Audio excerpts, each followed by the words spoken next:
যে এই যে মুসলমান দুটো ছেলের উপরে এইভাবে আক্রমণ হলো, এবং এগেন শুধু মুসলমান হিসেবে বলছি না, এই যে দুটো ছেলের উপরে আক্রমণ হলো জাস্ট বিকজ তারা মুসলমান, এটা নিয়ে কোনো আওয়াজ হয় নাই। জাস্ট বিকজ তারা মুসলমান, আমাদের দেশের ম্যাস মিডিয়ার পক্ষ থেকে এটা নিয়ে কোনো বড় আওয়াজ হয় নাই। এখানে যদি তারা মুসলমান না হয়ে কোনো মাইনরিটি ধর্ম অবলম্বী হতো, তাহলে দিনের পর দিন খবর এইটা নিয়েই ব্যস্ত থাকতো। এটা দুঃখজনক না ভাই?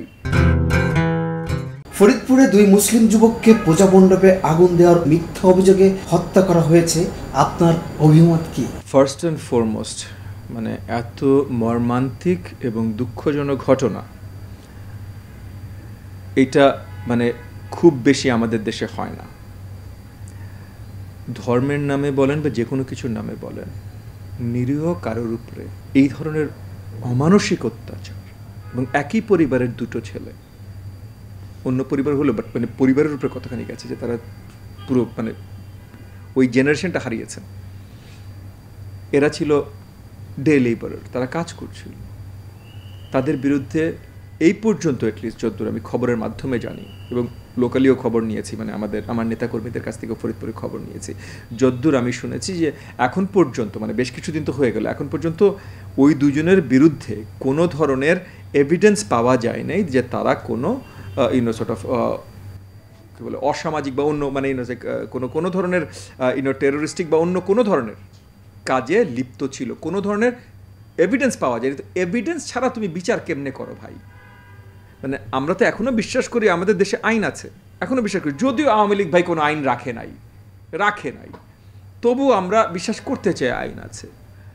আর যদি আইন নাও থাকে, কোনো প্রমাণ নাই বে, কিছু নাই, তুমি পিটিয়ে 2টা বাচ্চা ছেলেকে, এরকম মানে এরকম নিরীহ 2টা বাচ্চা ছেলে, অ্যাটলিস্ট কোনো প্রমাণ নাই তো, নিরীহ তো, নৃশংসভাবে হত্যা করলে, মানে জাস্ট দেয়ার ওয়ার্কিং ক্লাস, মানে তারা কাজ করে ভাই, দিন আনে দিন খায়, দিন আনে দিন খেয়ে পরিবার চালায়, তারা কাজ করে, এটা তাদের দোষ?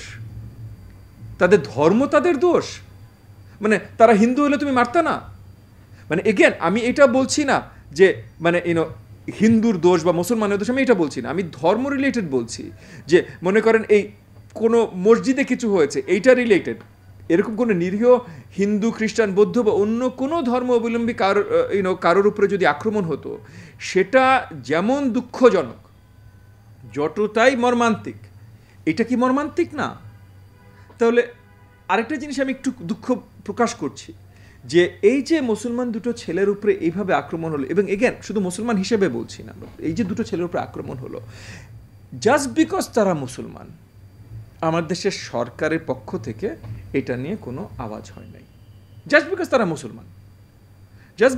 মুসলমান, আমাদের দেশের ম্যাস মিডিয়ার পক্ষ থেকে এটা নিয়ে কোনো বড় আওয়াজ হয় নাই।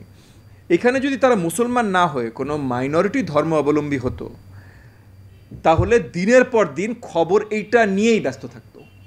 এটা দুঃখজনক না ভাই?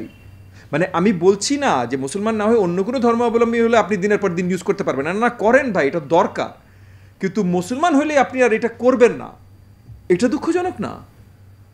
মানে অন্যায়টা কি ছোট হয়ে গেল বিকজ মুসলমান মেরেছে? মুসলমানের জানের দাম নাই? তো এই যে এই সরকারের কাজগুলো, এই যে এটার ইনভেস্টিগেশন কে করছে, কি হচ্ছে? ওই পরিবারকে, যেমন আমরা দেখি এরকম কোনো মুসলমান না হয়ে যদি হিন্দু পরিবার হতো, ইমিডিয়েটলি প্রধানমন্ত্রীর অফিস থেকে দান, অনুদান, এই সেই বিশাল বিশাল জিনিসপত্র চলে আসতো। তো এই পরিবার মুসলমান হয়ে দোষ করেছে, তাদের জন্য কোনো অনুদান, কিছু কোনো ধরনের সহযোগিতা আসেনি, কেন? তারা মুসলমান বলে। মানে আপনি কাউকে দিবেন না, মানলাম ভাই, আপনি কাউকে দিবেন না, ঠিক আছে, স্টেটের পলিসি, আইনের কাজ করবে, ঠিক আছে, কিন্তু আমরা তো অভ্যস্ত হয়ে গেছি না যে আমাদের এই সরকার প্রধানরা বা মন্ত্রীরা তারা বড় বড় অনুদান দেয়, না তোমাদের সাথে অন্যায় হয়েছে, আমি তোমাদের দেখব। তাহলে মুসলমান হলে দেখবেন না? অন্য কোনো ধর্ম অবলম্বনকারী হলে তাহলে দেখবেন? মানে ঘটনাটা কি আমি বুঝলাম না তো ভাই। তবে এগেন এগুলা মোর হয়তো ইমোশনাল কথাবার্তা, আমি রিয়েলিস্টিক প্র্যাগম্যাটিক কথায় আসি।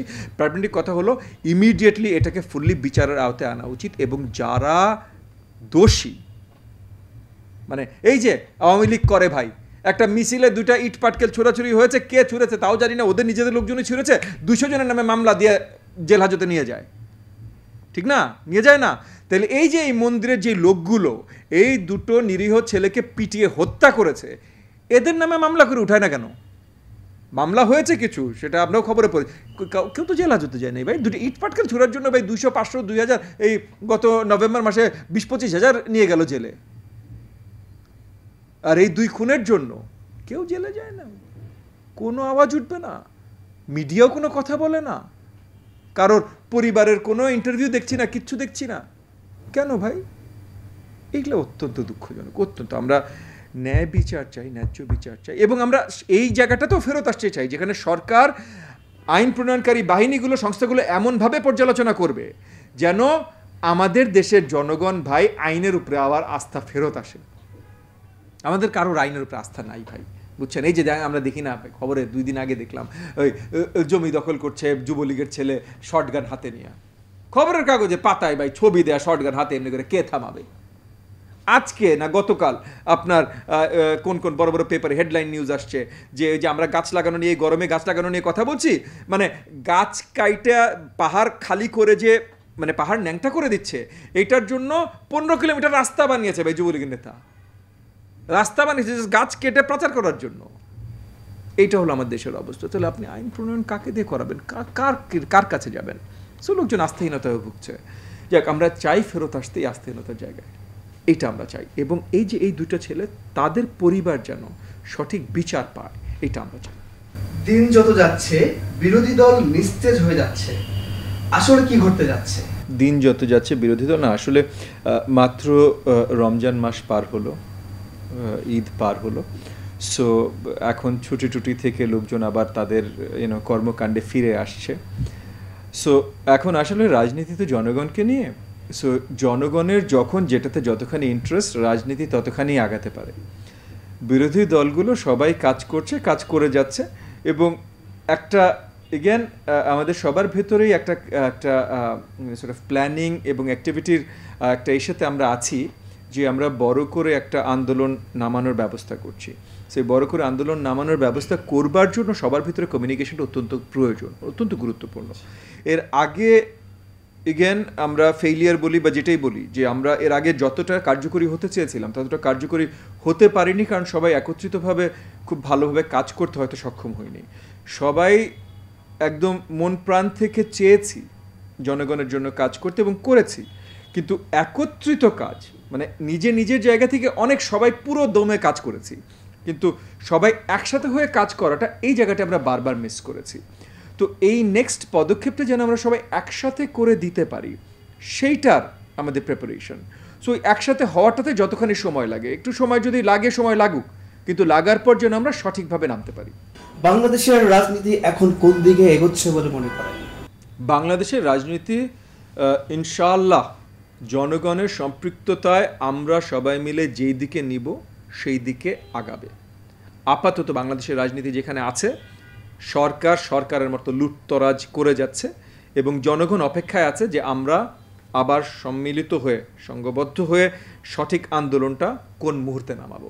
সো বাংলাদেশের রাজনীতি এখন অপেক্ষামান, জনগণ আমাদের দিকে চেয়ে আছে, অপেক্ষায় আছে, এবং ইনশাআল্লাহ আমরা জনগণের যা আশা আকাঙ্ক্ষা পুরোটুকু ইনশাআল্লাহ অতি শীঘ্রই আমরা পূরণ করতে সক্ষম হব। 1 জানুয়ারি 2024 চেঞ্জ টিভি পা রেখেছে সুরভিত 6 বছরে। সবার প্রতি নিরন্তর শুভেচ্ছা। changeTV.press আগামী 1 জানুয়ারি তার প্রতিষ্ঠা বার্ষিকী। আমি এটা জেনে অত্যন্ত আনন্দিত। আমরা আশা করছি changeTV.press মুক্তিযুদ্ধের পক্ষে তারা কথা বলবে, সত্যের পক্ষে কথা বলবে, নিরপেক্ষ বলে কিছু নেই, সবসময় সত্যের পক্ষে থাকবে, এই প্রত্যাশা ব্যক্ত করছি। এর কলা কুশলী সবাইকে অভিনন্দন জানাচ্ছি, এর শ্রোতৃমণ্ডলীকেও অভিনন্দন জানাচ্ছি। 1 জানুয়ারির যেমন অভিনন্দন, একই সাথে চেঞ্জ টিভির প্রতিষ্ঠানের জন্য সবাইকে অভিনন্দন। চেঞ্জ টিভি প্রতিষ্ঠা বার্ষিকীতে আমরা এদেরকে ধন্যবাদ জানাই, চেঞ্জ টিভিকে উত্তরোত্তর সাফল্য কামনা করি। আর সাথে সাথে আমরা বিশেষ করে এদেরকে অনুরোধ করব যেন তারা দেশের পক্ষে এবং বাংলাদেশের জনগণের পক্ষে ইসলামের পক্ষে, হকের পক্ষে, সত্যের পক্ষে তারা যেন সুন্দর পরিবেশন করতে পারে এই আশাবাদ ব্যক্ত করি। আমি শুনে খুবই খুশি হয়েছি। চেঞ্জ টিভি প্রতিষ্ঠার পর থেকে এটি অত্যন্ত বস্তুনিষ্ঠ খবর পরিবেশন করছে। তাছাড়াও দেশের অর্থনীতি, রাজনীতি বিভিন্ন বিষয় নিয়ে তারা জাতির সামনে বিভিন্ন তথ্য তুলে ধরে। আমি মনে করি বাংলাদেশকে আরও উন্নত বিকশিত করার জন্য চেঞ্জ টিভি আরও অবদান রাখবে এবং বাংলাদেশে একটা অন্যতম গুরুত্বপূর্ণ একটা মিডিয়া হিসেবে প্রতিষ্ঠা লাভ করবে।